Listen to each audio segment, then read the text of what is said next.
हाँ तो यार Barcelona versus PSG is back. और यार चलो आराम से देखते हैं इस वीडियो में कि हम लोग को कौन कौन सी गलतियां नहीं करनी। थोड़े बहुत टैक्टिक्स देखेंगे, थोड़ी बहुत टीम्स देखेंगे, दोनों मजे करते हैं यार। चलो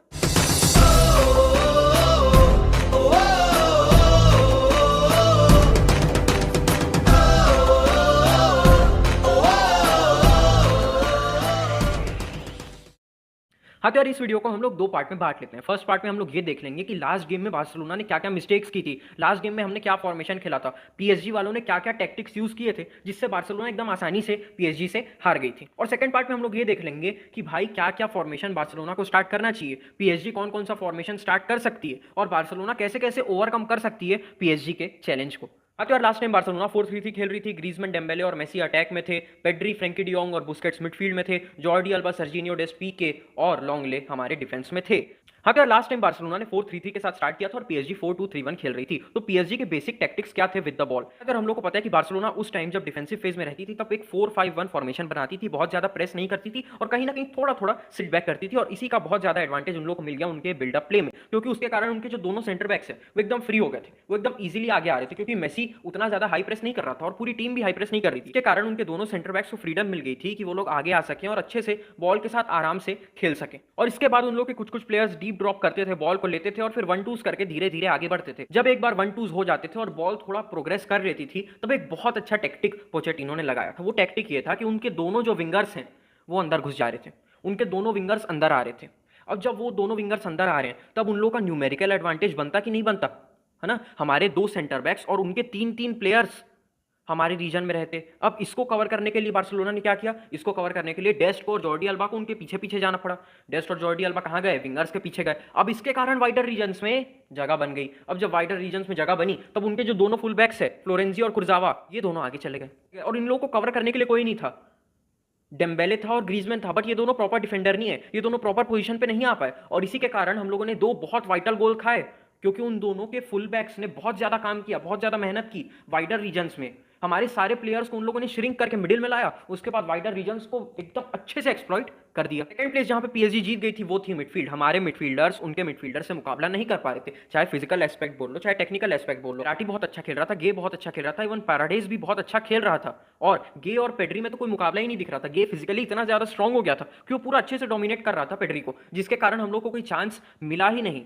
हम लोग उन पे प्रेशर भी नहीं डाल पाए, नंबर एक चीज, और हम लोग बॉल प्रोग्रेशन भी नहीं कर पाए जब हमारे पास बॉल थी। और अब थर्ड और फाइनल चीज जहां पे बार्सिलोना कमजोर पड़ गई थी वो थी with the ball. Barcelona with the ball बहुत ज्यादा प्रेडिक्टेबल थी, बार्सिलोना विद द बॉल बहुत ज्यादा वीक पड़ गई थी, बार्सिलोना के पासेस बहुत ज्यादा प्रेडिक्टेबल हो गए थे।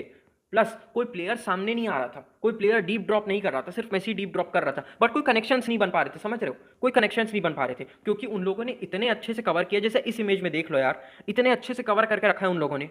तो हम लोग कहां से दें, किसको पास दें? और ऐसी चीज को तोड़ने के लिए क्या चाहिए? ऐसी चीज को तोड़ने के लिए मूवमेंट चाहिए और वो मूवमेंट इनफ नहीं था, इसलिए हमारा बॉल प्रोग्रेशन भी नहीं हो पाया। हाँ तो यार वीडियो के सेकंड पार्ट में चलते हैं और दोनों टीम्स को देख लेते हैं, कौन कौन स्टार्ट करेगा वो देख लेते हैं और हमारा 3-5-2 कैसे काम आ सकता है। तो यार बार्सिलोना मेरे हिसाब से तो वापस 3-5-2 के साथ खेलेगी और अराउहो का भी कुछ कंफर्म नहीं है कि अराउहो खेलेगा कि नहीं, इसलिए हम लोग ऐसा मान लेते हैं, कि अराउहो बाहर ही रहेगा।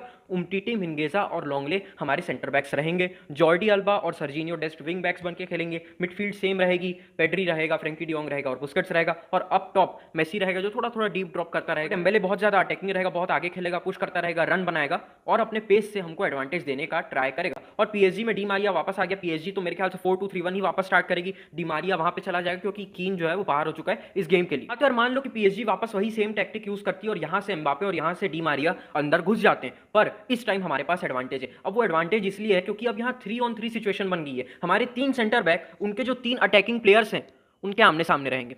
ठीक है, आई बात समझ में नहीं आई? प्लस दूसरा फायदा यहाँ पे ये हो जाएगा कि अगर उनके दोनों फुल बैक्स इस बार अटैक करने का ट्राई करते हैं तो हमारे दोनों विंग बैक्स वहां बैठे रहेंगे, डेस्ट यहाँ बैठा रहेगा, जॉर्डी अल्बा यहाँ बैठा रहेगा, क्योंकि इन लोगों को अब पीछे पीछे नहीं जाना है विंगर्स के, क्योंकि वहां ऑलरेडी हम उनके बराबरी से हैं, क्योंकि वहां ऑलरेडी हमारे तीन तीन प्लेयर्स मौजूद हैं। ठीक है, ये काफी बेसिक टैक्टिक है और ये बहुत काम आ सकता है। अब दूसरी चीज ये इंपॉर्टेंट रहेगी कि हमारे भी तीन मिडफील्डर्स हैं, उनके भी तीन मिडफील्डर्स हैं, तो हम एकदम अच्छे से उनको मैन मार्क कर सकते हैं कि नहीं कर सकते हैं? ठीक है, उनका कोई मिडफील्डर्स हमारे सेंटर बैक्स के पास हमको जाने नहीं देना है।